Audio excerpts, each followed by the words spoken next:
باب مناقب ابی بکر و عمر رضی اللہ تعالی عنہما۔ اس باب کے تحت حضرت ابو بکر اور حضرت عمر رضی اللہ تعالی عنہما کو جمع کر دیا گیا۔ پہلے دونوں کے فضائل، دونوں کے مناقب الگ الگ بیان کیے گئے، اب دونوں کو ایک ساتھ ملا کے بیان کیا جا رہا ہے۔ الفصل الاول عن ابی ہریرہ عن رسول اللہ صلی اللہ تعالی علیہ وسلم قال۔ حضرت ابو ہریرہ سے مروی ہے، وہ نبی کریم صلی اللہ تعالی علیہ وسلم سے روایت کرتے ہیں، ارشاد فرمایا بینما رجل یسوق بقرۃ اذ اعیا، جس دوران ایک شخص ایک گائے کو ہانک رہا تھا، گائے لے جا رہا تھا کہ اچانک وہ تھک گیا۔ گائے لے کے جا رہا تھا کہیں پر چرانے کے لیے، چرا کر کے واپس لا رہا تھا، اچانک وہ تھک گیا۔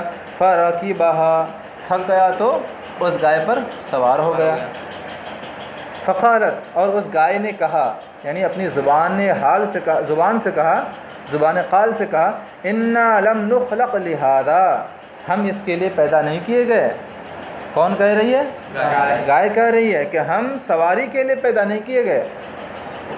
انما خلقنا لحراثۃ الارض، ہم تو زمین کی کھیتی باڑی کے لیے پیدا کیے گئے ہیں۔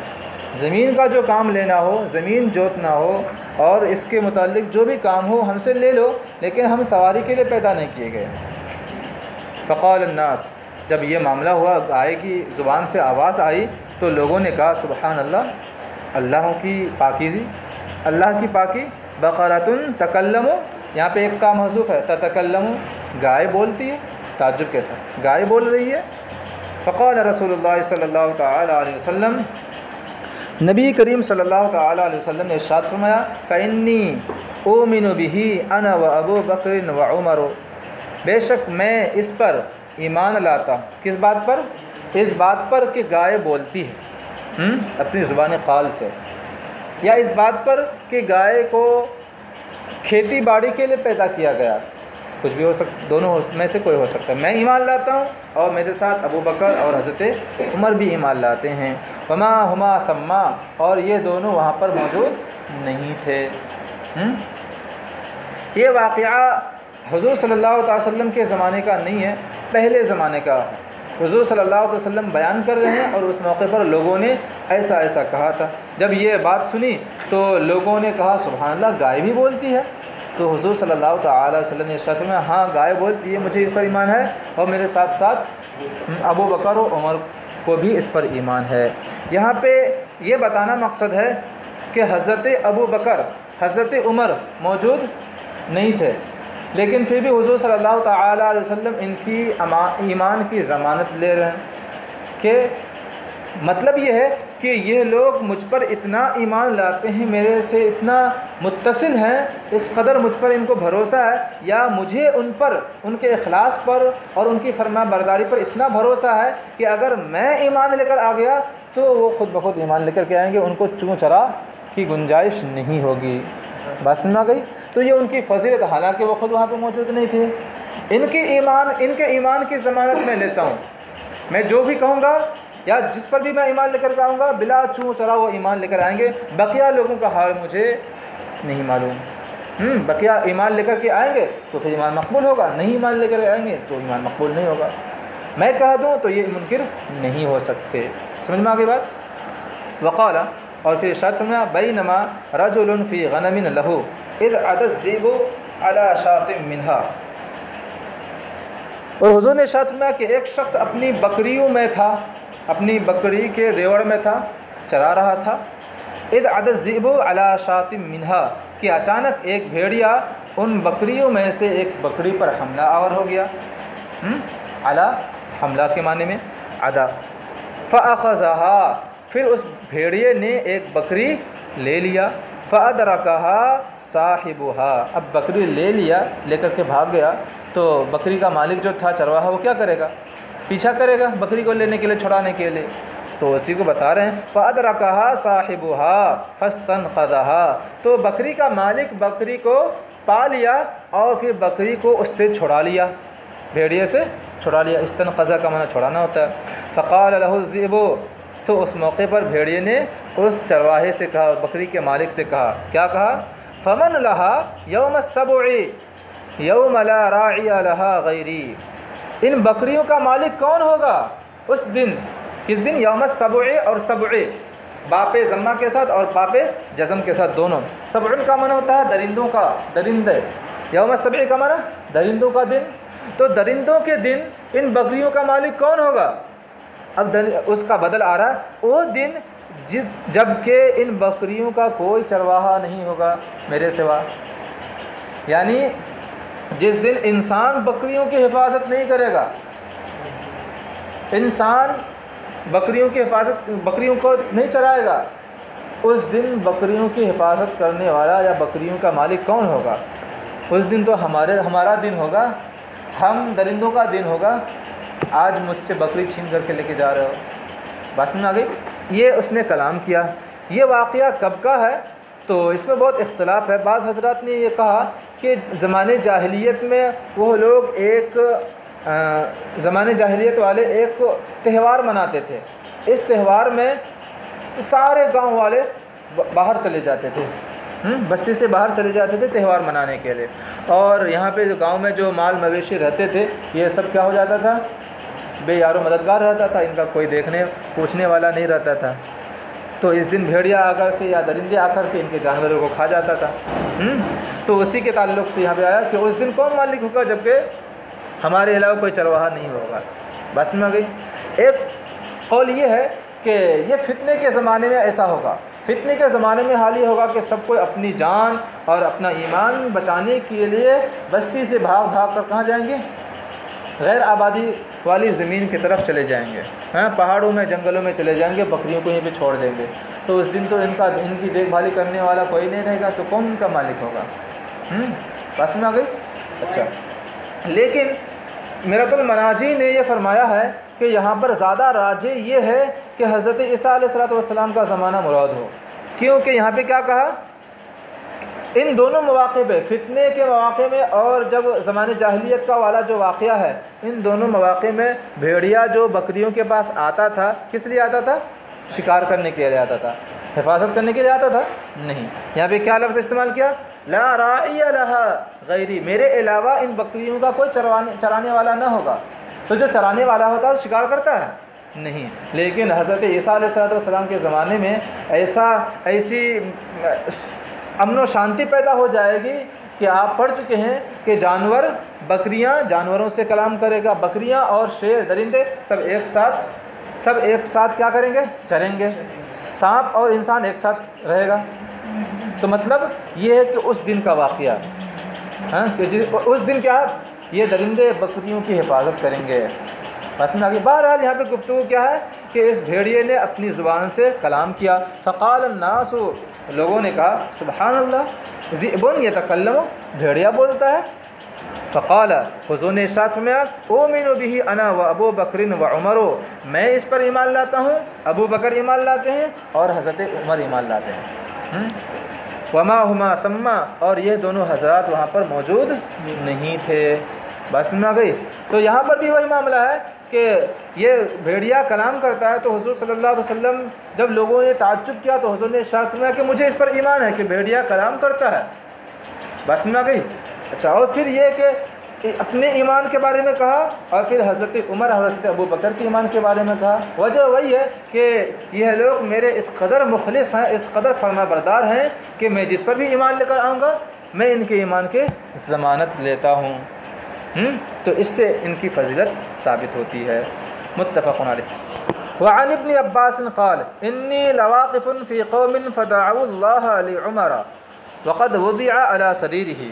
حضرت عبداللہ ابن عباس سے مروی ہے، فرماتے ہیں کہ بے شک میں لوگوں میں کھڑا تھا تو لوگ حضرت عمر رضی اللہ تعالیٰ عنہ کے لیے اللہ سے دعا مانگی، لوگوں نے حضرت عمر رضی اللہ تعالیٰ عنہ کے لیے اللہ سے دعا مانگی، اس حال میں کہ حضرت عمر رضی اللہ تعالیٰ عنہ تخت میت یا تخت غسل میت میں لٹائے جا چکے تھے۔ سریر کا معنی وہی چارپائی، اس حال میں کہ حضرت عمر رضی اللہ تعالیٰ عنہ چارپائی پہ رکھے گئے تھے، وہی شہید ہونے کے بعد۔ بس میں آ گئی، شہید ہونے کے بعد۔ اچھا یہاں پہ ایک بات سننے والی کہ حضرت عمر رضی اللہ تعالیٰ عنہ کو تو شہادت کی موت ہوئی، شہادت کی موت ہوئی تو شہید کو نہلایا نہیں جاتا ہے، اور یہاں پہ نہلانے کے لیے تختہ پر رکھ رہے ہیں، چارپائی پہ رکھ رہے ہیں، اس کی وجہ کیا ہے؟ ہاں، شہادت سے مراد شہید کون سے شہید کو غسل نہیں دلایا جاتا؟ شہید فقہی، جو فقہ کے مسائل میں شہید کہلاتا ہے اس کو غسل نہیں دلایا جاتا۔ شہید فقہی کس کو کہتے ہیں؟ شہید فقہی وہ شہید ہے جس کو زخم لگے اور فوراً اس کی وفات ہو جائے۔ اور حضرت عمر رضی اللہ تعالیٰ عنہ کا معاملہ یہ تھا کہ فجر کے وقت میں ان کو زخم لگا تھا، نیزہ مارا گیا تھا، لیکن ان کی وفات بہت کچھ دنوں کے بعد ہوئی تھی، 1-2 دن کے بعد ہوئی تھی۔ سننا کے بعد تو یہ شہید فقہی نہیں ہوئے، شہید شرعی ہوئے، شریعت میں یہ شہید ہیں، لیکن فقہ کے مسائل میں جس کو شہید کہا جاتا ہے وہ اس اعتبار سے نہیں ہوئی، اس وجہ سے ان کو غسل دلایا جا رہا ہے۔ کہا گیا ہے کہ پیٹ کی بیماری میں، پیٹ کے درد میں جو مر جائے وہ بھی شہید ہے، تو کیا اس کو بھی غسل نہیں دلائیں گے؟ دلائیں گے، کیوں؟ کیونکہ یہ شہید شرعی نہیں ہے، شہید فقہی نہیں ہے۔ سننا کے بعد چلیے، اچھا یہ معاملہ ہوا تو کیا ہوا؟ حضرت عبداللہ ابن عباس کہہ رہے ہیں اذا رجل من خلفی قد وضع مرفقہ علی منکبی، جبھی ایک شخص جو میرے پیچھے تھا اس نے اپنی کوہنی میرے کندھے پر رکھ دیا۔ پیچھے سے ایک شخص اپنی کوہنی میرے کندھے پر رکھ دیا، اس طرح رکھ دیتے ہیں نا، ہاں اس نے جس طرح رکھا۔ یقول، اور وہ پیچھے شخص کہہ رہا ہے یرحمک اللہ، اللہ آپ پر رحم فرمائے۔ مخاطب کون ہے؟ حضرت عمر رضی اللہ تعالیٰ عنہ، اللہ آپ پر رحم فرمائے، دعا یا کلمہ ہے۔ تو یہاں پہ دیکھیے خطاب کا صیغہ استعمال کیا گیا، اس سے پتہ چل رہا ہے کہ مرنے کے بعد بھی انسان کو مخاطب کیا جا سکتا ہے، ہاں، اور آج اس کا انکار ہوتا ہے، ہم تو مر کر مٹی میں مل گیا، کہاں سے اس کو مخاطب کر رہے ہو بھائی؟ اللہ تبارک و تعالیٰ انہیں ایسی قوت عطا فرما دیتا ہے کہ خطاب کے لائق ہو جاتے ہیں۔ اچھا اب کیا ہوا؟ وہ جس نے دعا کہا تھا، دعا کی تھی، وہ کہہ رہے ہیں انی لارجو ان یجعلک اللہ مع صاحبیک، بے شک مجھے امید ہے کہ اللہ تبارک و تعالیٰ آپ کو اپنے دونوں ساتھیوں کے ساتھ کرے گا۔ دونوں ساتھی سے مراد حضرت عمر، حضرت ابوبکر صدیق اور حضور صلی اللہ تعالی علیہ وسلم۔ کیوں؟ لأنی کثیرا ما کنت اسمع رسول اللہ صلی اللہ تعالی علیہ وسلم یقول، کیونکہ میں بہت ہی مرتبہ نبی کریم صلی اللہ تعالی علیہ وسلم کو فرماتے ہوئے سنتا تھا۔ کیا فرماتے ہوئے سنتا تھا؟ حضور ارشاد فرماتے تھے کنت و ابو بکر و عمر، میں نے کیا، ابو بکر نے کیا اور عمر، یعنی میں ابو بکر اور عمر تھے۔ وفعلت و ابو بکر و عمر، میں نے، ابو بکر نے اور عمر نے کیا۔ انطلقت و ابو بکر و عمر، میں ابو بکر اور عمر چلے۔ دخلت و ابو بکر و عمر، میں ابو بکر اور عمر داخل ہوئے۔ وخرجت و ابو بکر و عمر، میں ابو بکر اور حضرت عمر خارج ہوئے۔ یعنی کہنے کا مطلب یہ کہ جب بھی بہت سارے مواقع پر ایسا سنا کہ حضور صلی اللہ تعالی وسلم نے اپنا تذکرہ کیا تو اپنے ساتھ ساتھ حضرت ابو بکر کا بھی تذکرہ کیا اور ان کے ساتھ ساتھ حضرت عمر کا بھی تذکرہ کیا، تو بہت سارے مواقع پر ایسا کیا، تو مجھے غالب گمان یہ ہے کہ مجھے امید یہ ہے کہ اب بھی آپ رضی اللہ تعالیٰ عنہ کو، حضرت عمر رضی اللہ تعالیٰ عنہ کو اللہ تبارک و تعالیٰ کیا کرے گا؟ اپنے دونوں ساتھیوں کے ساتھ، یعنی حضور صلی اللہ تعالی وسلم کے ساتھ کر دے گا۔ سمجھ میں آ گئی بات؟ حضرت ابو بکر تو ساتھ ہو گئے، لیکن اب حضرت عمر باقی ہیں، اب ان کو بھی وہاں پہ دفنایا جائے گا، تو اب کیا ہو جائیں گے؟ اس اعتبار سے برابر ہو جائے گا۔ فالتفت، تو میں متوجہ ہوا، یہ کہنے والے کون تھے پتہ نہیں چل رہا ہے۔ فالتفت، کن کے کندھے پر ہاتھ رکھا؟ حضرت عبداللہ ابن عباس کہہ رہے فالتفت، پھر میں متوجہ ہوا کہ وہ آدمی کون ہے، کون کہہ رہا ہے۔ فإذا علی بن ابی طالب، تو وہ حضرت علی بن ابی طالب تھے، متفق علیہ۔ یہاں پہ حضرت ابو بکر اور حضرت عمر رضی اللہ تعالیٰ عنہ کی فضیلت بیان کرنا مقصد ہے۔ الفصل الثانی، عن ابی سعید الخدری ان النبی صلی اللہ تعالی علیہ وسلم قال ان اہل الجنۃ یتراءون اہل العلیین کما ترون الکوكب الدری فی افق السماء۔ رأى کا معنی دیکھنا ہوتا ہے، باب تفاعل میں لے کر کے گئے تو کیا ہو گیا؟ آپس میں ایک دوسرے کو دیکھنا۔ اچھا، علیین ایک رجسٹر کا نام ہے، اس رجسٹر میں کچھ مخصوص لوگوں کا نام لکھا جاتا ہے، نام اعمال لکھا جاتا ہے، اور ایک جگہ کا بھی نام ہے، جو سب سے اعلیٰ ہے، جس رجسٹر میں علیین نامی رجسٹر میں جن لوگوں کا نام لکھا گیا وہی لوگ اس جگہ پر رہیں گے، ٹھیک ہے۔ اسی طرح ایک سجین ہے، سجین بھی ایک رجسٹر ہے اور اس کے مقابل میں ایک جگہ ہے۔ سجین برے لوگوں کا نام اس میں لکھا جاتا ہے اور سجین ایک جگہ کا نام ہے جو جہنم کے سب سے نچلے طبقے کا نام ہے۔ حضور نے ارشاد فرمایا بے شک جنتی علیین والے کو دیکھیں گے، جنتی نیچے رہیں گے اور علیین یہ بھی جنت ہی کے اندر شامل ہے لیکن سب سے اعلیٰ، سب سے اوپر۔ جنتی علیین والے کو دیکھیں گے اور علیین والے جنتیوں کو دیکھیں گے۔ باب تفاعل میں دونوں طرف سے پایا جاتا ہے فعل۔ اچھا کس طرح سے؟ کما ترون الکوکب الدری فی افق السماء، دریون کا معنی ہوتا ہے درن کا معنی موتی، موتی جیسا چمکدار، اور افق کا معنی ہوتا ہے کنارہ، اسی کی جمع ہوتا ہے آفاق۔ جس طرح کہ تم آسمان کے کنارے میں موتی جیسے چمکدار ستارے کو دیکھتے ہو، جیسے تم نیچے سے زمین سے موتی جیسے چمکدار ستارے کو اوپر آسمان میں دیکھتے ہو، اسی طرح جنت میں جو نچلے طبقے والے رہیں گے وہ لوگ اوپر والے کو یعنی علیین والے کو دیکھیں گے، اور جس طرح ستارہ نیچے زمین کی طرف جھانکتا ہے اسی طرح علیین والے نچلے طبقے والے کو دیکھیں گے۔ بات سمجھ میں آ گئی؟ اور پھر کیا ہوگا؟ وَإِنَّ أَبَا بَكْرٍ وَعُمَرَ مِنْهُمْ، اور بے شک حضرت ابو بکر اور حضرت عمر رضی اللہ تعالیٰ عنہ انہی میں سے ہیں، یعنی اہل علیین میں سے، ان کا مقام و مرتبہ سب سے اعلیٰ رہے گا اور ان میں بھی سب سے اعلیٰ مرتبہ یہ لوگ رہیں گے۔ وَأَنْعَمَ، اور یہ لوگ بہت اچھے ہوئے، یعنی ان میں بھی اچھے ہیں۔ رواہ فی شرح السنہ، اس کا مطلب یہ ہے کہ جس طرح ستارے کی وجہ سے دنیا والے روشنی حاصل کرتے ہیں اور راستہ حاصل کرتے ہیں، خوشی محسوس کرتے ہیں، اسی طرح جنت میں بھی ان جنتیوں کو یعنی اہل علیین کو نچلے والے دیکھ کر خوشی محسوس کریں گے اور وہ لوگ نچلے والے کو روشنی فراہم کریں گے۔ بات سمجھ آ گئی؟ چلو رواہ فی شرح السنہ، شرح سنہ میں اس کو روایت کیا، وروا نحوہ ابو داود والترمذی وابن ماجہ۔ نحوہ کا لفظ آ گیا، کل ہم نے پڑھا بھی تھا کہ نحوہ اور مثلہ کہاں پہ، تو اس کا کیا مطلب ہوا؟ الفاظ میں موافقت نہیں ہے، معنی میں موافقت ہے۔ چلیے اصطلاح سمجھ میں آ گئی تو اب یہاں پہ مفہوم بھی سمجھ میں آ گیا۔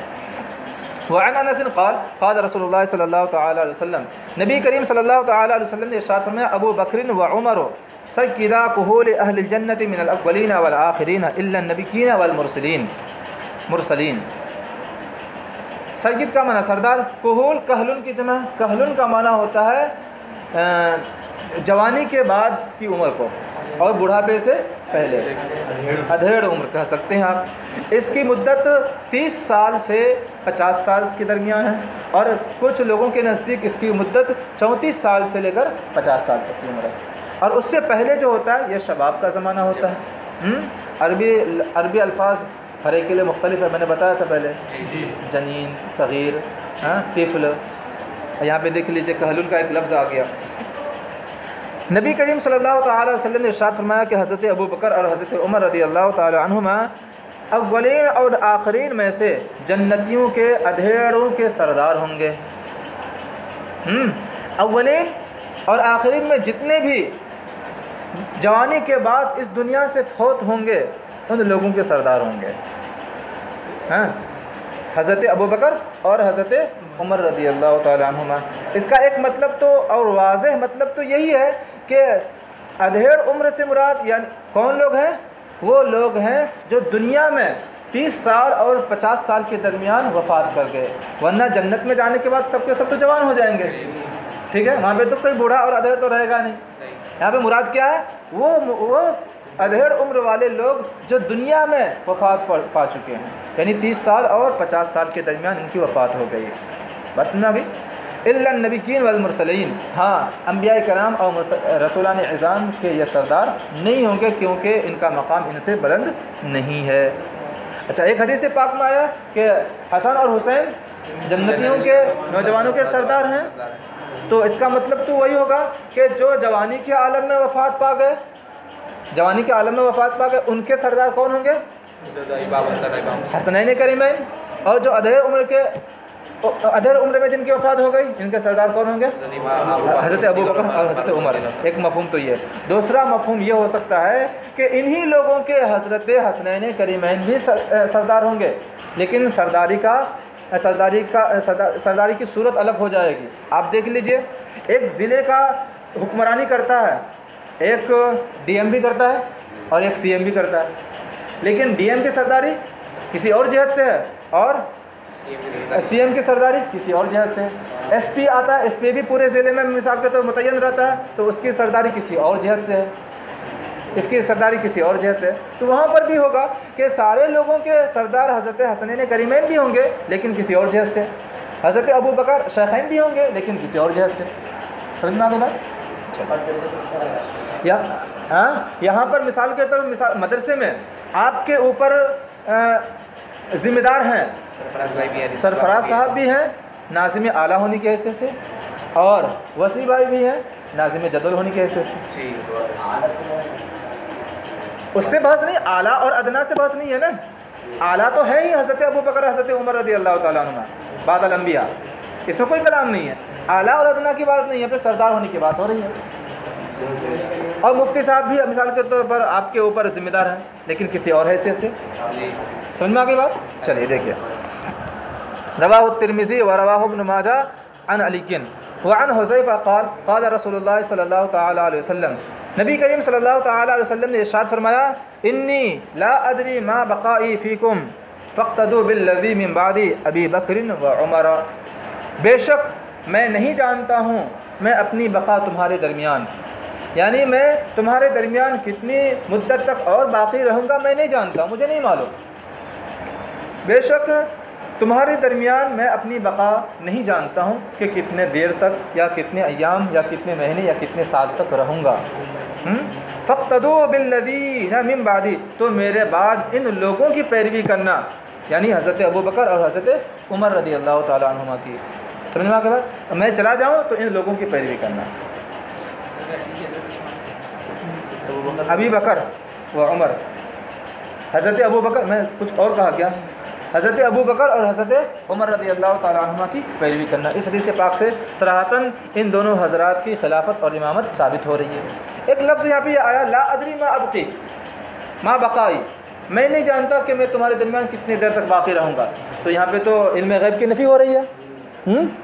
علم غیب کی نفی، اس کا ایک جواب یہ ہے کہ معلوم تو ہے لیکن بتانے کی اجازت نہیں ہے، تمہارے طرف سے نسبت کرتے ہوئے۔ اور دوسرا مفہوم یہ ہے کہ درایدری کا معنی کیا ہوتا ہے؟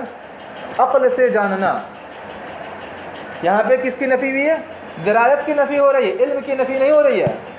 یعنی میں اپنی عقل سے نہیں جانتا ہوں کہ میں تمہارے درمیان کتنی دیر تک یا کتنی مدت تک رہوں گا، ہاں اللہ کی جانب سے مجھے علم ہو جائے، وحی ہو جائے تو مجھے معلوم ہو جائے گا۔ ہاں تو علم بالوحی ہے لیکن علم بالعقل مجھے نہیں ہے۔ بس میں آ گئی، کسی کے علم بالعقل نہیں ہے، میری کیا تخصیص؟ سمجھ میں آ گئی بات نا؟ تو یہاں پہ درایت کی نفی ہو رہی، علم کی نفی نہیں ہو رہی ہے، مطلقاً علم کی نفی نہیں ہو رہی۔ رواہ الترمذی وعن انس قال کان رسول اللہ صلی اللہ تعالی علیہ وسلم، ورنہ حضور صلی اللہ تعالی علیہ وسلم نے ایک ہی بیٹھک میں ما کان سے لے کر کے ما یکون تک بتا دیا، حضرت آدم سے لے کر قیامت تک بتا دیا۔ پھر حضور کو اپنی وفات کے بارے میں کیوں کہ علم نہیں ہوگا؟ جنگ بدر میں بیان کر دیا کہ یہاں پر یہ مرے گا، وہاں پر وہ مرے گا، وہاں پر وہ مرے گا، کل آ کر کے ویسا ہی معاملہ پیش آیا۔ دوسری کی موت کے بارے میں بتا رہے ہیں، اپنے بارے میں نہیں علم ہوگا، ایسا ہو سکتا ہے؟ ہرگز نہیں ہو سکتا۔ قال کان رسول اللہ صلی اللہ علیہ وسلم اذا دخل المسجد لم يرفع احد رأسه غیر ابی بکر و عمر، نبی کریم صلی اللہ تعالی وسلم جب مسجد میں داخل ہوتے تو کوئی شخص بھی اپنا سر نہیں اٹھاتا، ادب کے لحاظ سے، ادب کے پیش سب باادب سر جھکائے رہتے، سر اٹھانا بھی گوارا نہیں کرتے، سوائے حضرت ابو بکر اور حضرت عمر رضی اللہ تعالی عنہ۔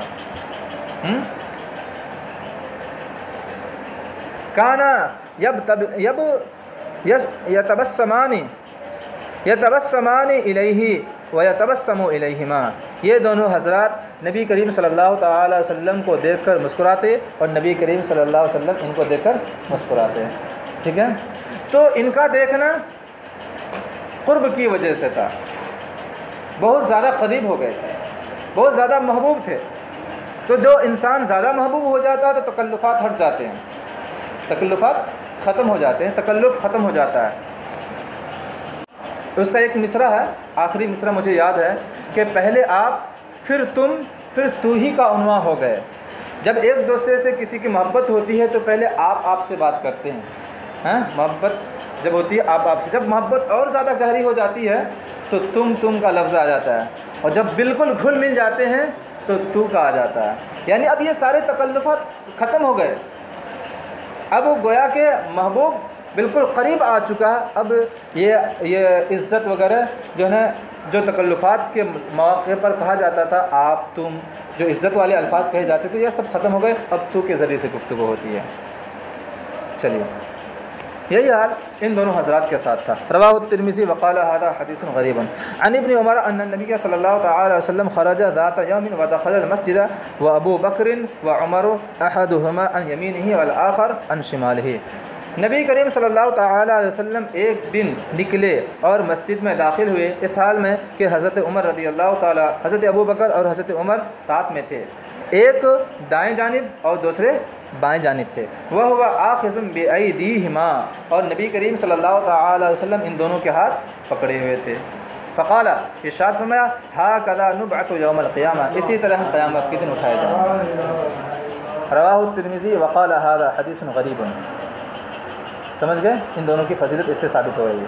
وعن عبداللہ ابن حنطب ان نبی صلی اللہ تعالی علیہ وسلم, نبی کریم صلی اللہ تعالی علیہ وسلم رأى ابا بکر و عمر فقال, نبی کریم صلی اللہ تعالی علیہ وسلم نے حضرت ابو بکر اور حضرت عمر کو دیکھا تو ارشاد فرمایا, ھذان السمع والبصر, یہ دونوں کان اور آنکھ ہے, یہ دونوں کان اور آنکھ ہے. رواہ الترمذی مرسلا, اس حدیث پاک کو امام ترمذی نے مرسلا روایت کیا. مرسل سمجھ گئے؟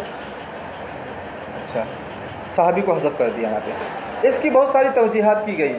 یہ دونوں یعنی ابو بکر اور عمر, یہ دونوں کیا ہیں؟ کان ہیں اور آنکھ ہیں. اس کی بہت ساری توضیح کی گئی. یعنی امت کے لیے یہ دونوں کان اور آنکھ ہیں. جس طرح ایک انسان کان اور آنکھ کے بغیر دیکھ اور سن نہیں سکتا, اسی طرح امت محمدیہ, میری امت, ان دونوں کے بغیر شریعت کے مسائل نہیں حل کر سکتے. ان دونوں کے ذریعے سے اپنے مسائل کو حل کروانا پڑے گا. خلافت ابی بکر, خلافت عمر دیکھ لیجیے. سمجھ گئے؟ اچھا, اس کا دوسرا مطلب یہ ہے کہ اسلام کے کان اور آنکھ ہیں, اسلام کے کان اور آنکھ ہیں. اس کا مطلب یہ ہوگا کہ جس طرح ایک انسان کی خوبصورتی اسی وقت کامل ہوتی ہے جب کہ کان بھی ہو اور آنکھیں بھی ہو. یہ کان کا ہونا اور آنکھ کا ہونا خوبصورتی کے کامل ہونے پر دلالت کرتا ہے. تو اسی طرح اسلام کامل اسی وقت ہوگا جب کہ یہ دونوں ہوں گے. سمجھ میں آگے بات؟ لہٰذا ان دونوں کی خلافت کا کوئی انکار کرتے گا کافر ہو جائے گا. اس کا ایک مطلب یہ ہے کہ یہ دونوں میرے کان ہیں اور ناک ہیں. یہ دونوں حضرات میرے کان اور میری آنکھیں ہیں. جس طرح سے ایک انسان کو کان کی اور آنکھ کی ضرورت پڑتی ہے, کان اور آنکھ سے کنایا ہے وزارت کی طرف. بادشاہ کہتا ہے میں نے اپنے آنکھوں کو بھیج دیا, مطلب اپنے جاسوس بھیج دیے. یہاں پہ کنایا کس بات سے ہے؟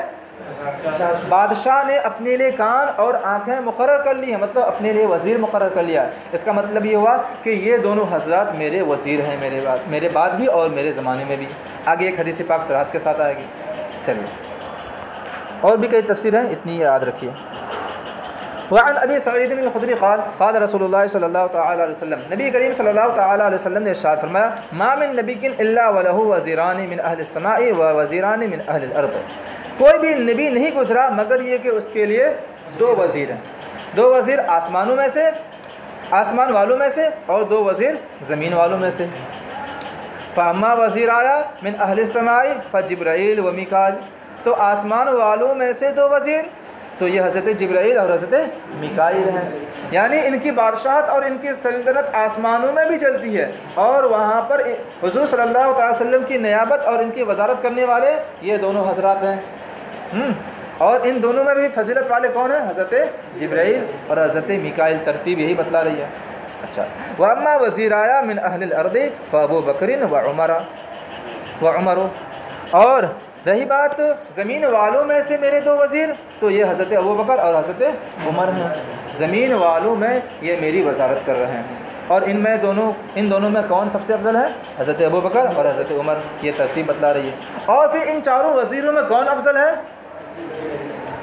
حضرت ابوبکر اور حضرت عمر رضی اللہ تعالیٰ عنہما، یہ دونوں افضل ہیں۔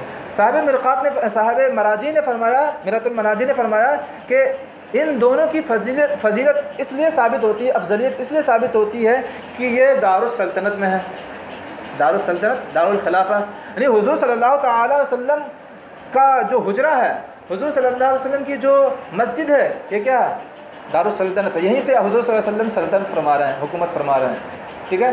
تو یہ دونوں حضور صلی اللہ علیہ وسلم کے دارالسلطنت میں باقی ہیں، حضور صلی اللہ تعالیٰ علیہ وسلم کے ساتھ ہمیشہ ہیں، تو قرب کی وجہ سے ان کو افضل قرار دیا گیا، ٹھیک ہے؟ رواہ الترمذی وعن ابی بکرۃ ان رجلا قال لرسول اللہ صلی اللہ تعالی علیہ وسلم رأيت كأن ميزانا نزل من السماء فوزنت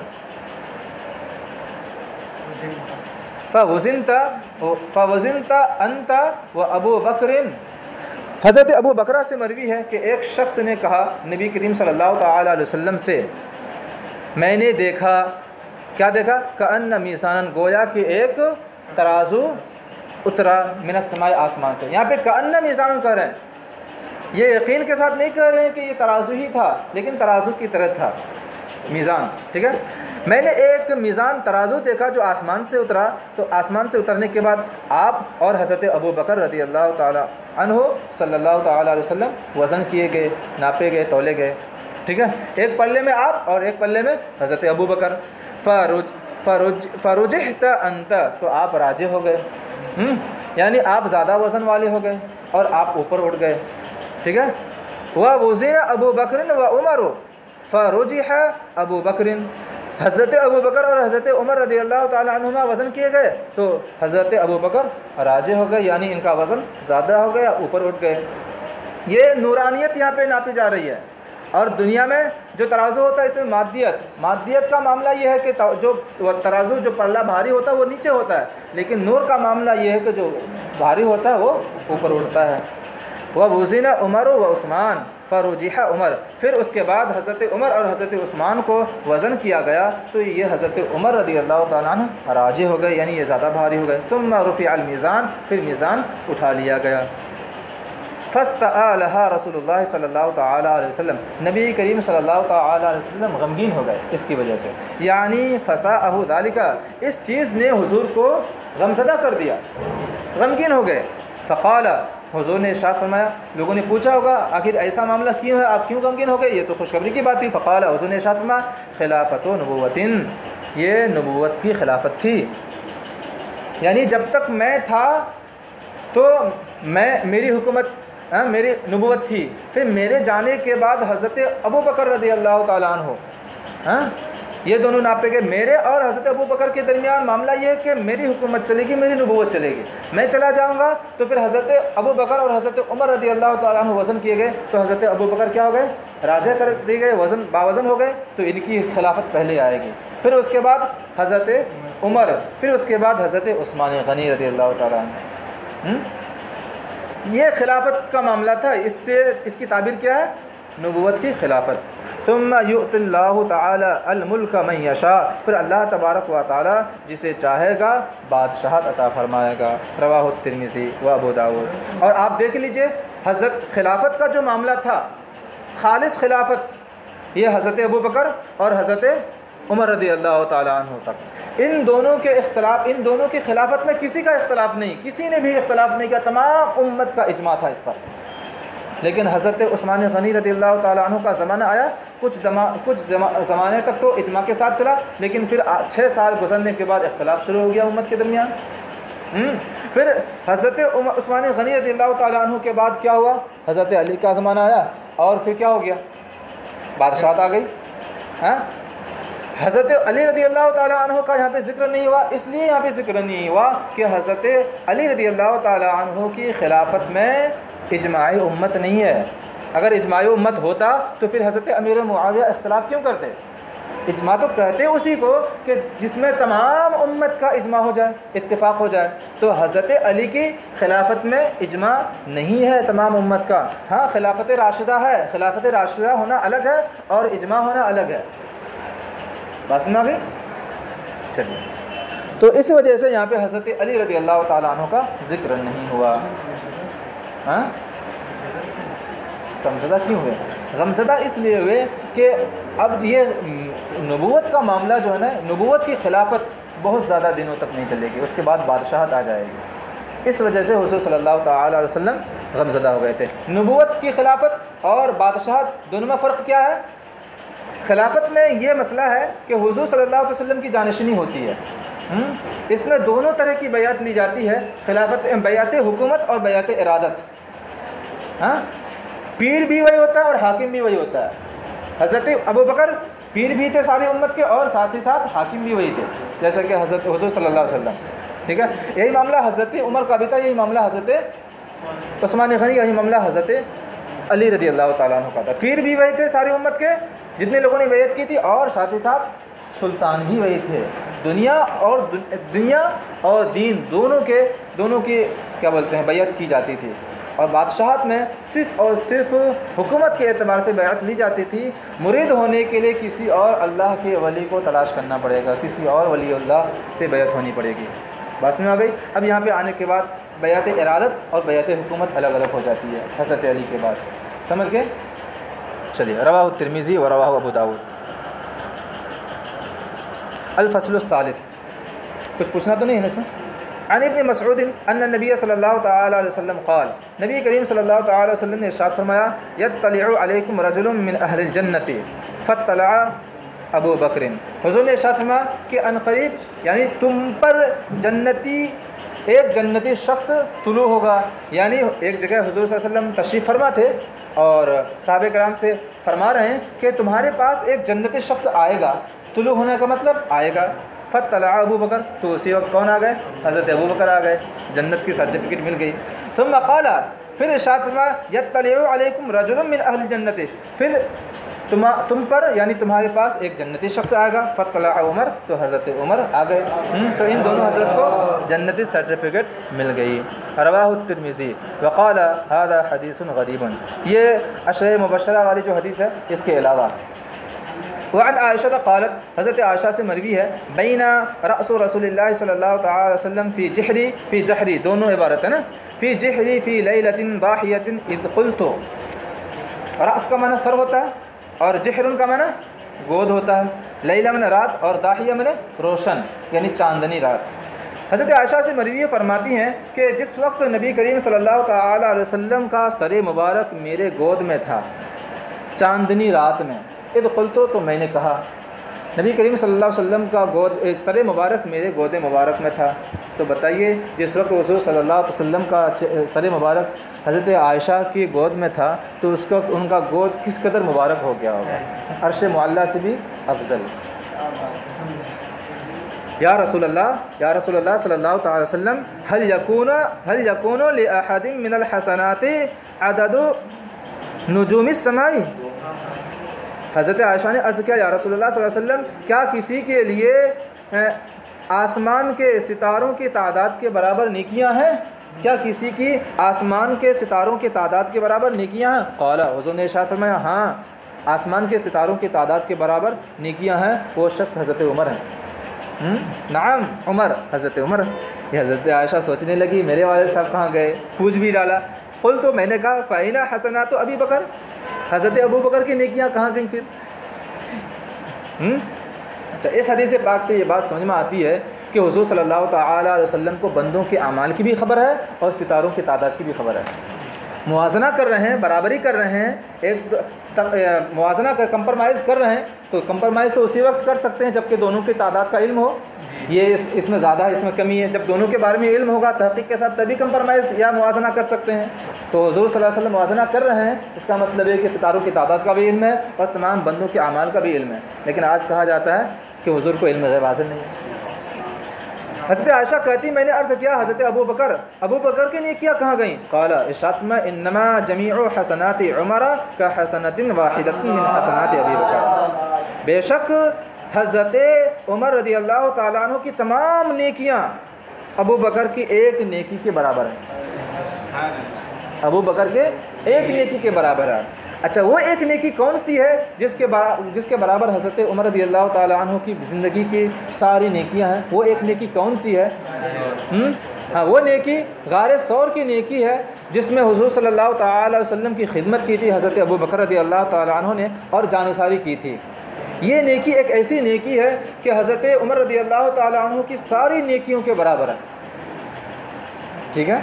اور حضرت عمر رضی اللہ تعالیٰ عنہ نے خواہش ظاہر بھی کی تھی، اس سے پہلے ہم پڑھ چکے ہیں کہ چلے اچھا۔ اور پھر کیوں نہ ہو اس رات میں دیکھیے حضرت عمر رضی اللہ تعالیٰ عنہ کی نیکیاں دیکھیے، ہر رات نفلی نماز پڑھ رہے ہیں، تہجد پڑھ رہے ہیں، 5 وقتہ نماز پڑھ رہے ہیں، تمام فرائض تمام واجبات کر رہے ہیں، لیکن اس رات میں حضرت ابو بکر نے کون سی نیکی کی؟ کوئی نفل نماز نہیں پڑھی، کوئی تہجد نہیں پڑھی، صرف اپنے گود مبارک میں حضور صلی اللہ علیہ وسلم کا چہرہ دیکھتے رہے، بس یہی نیکی تھی، اس کے علاوہ اور کچھ نیکی نہیں تھی۔ ایک طرف تمام فرائض و واجبات اور ایک طرف صرف دیدار محبوب، دیدار حبیب۔ اسی لیے تو اعلیٰ حضرت نے کہا ثابت ہوا کہ جملہ فرائض فروع ہیں، اصل الاصول بندگی اس تاجر، اصل بندگی تو اسی تاجر کی ہے، ورنہ جتنے فرائض اور واجبات ہیں یہ فروع ہیں، ان کو راضی کر لو سب کچھ ہو گیا۔ رواہ زرین۔ چلے بس ختم ہو گیا۔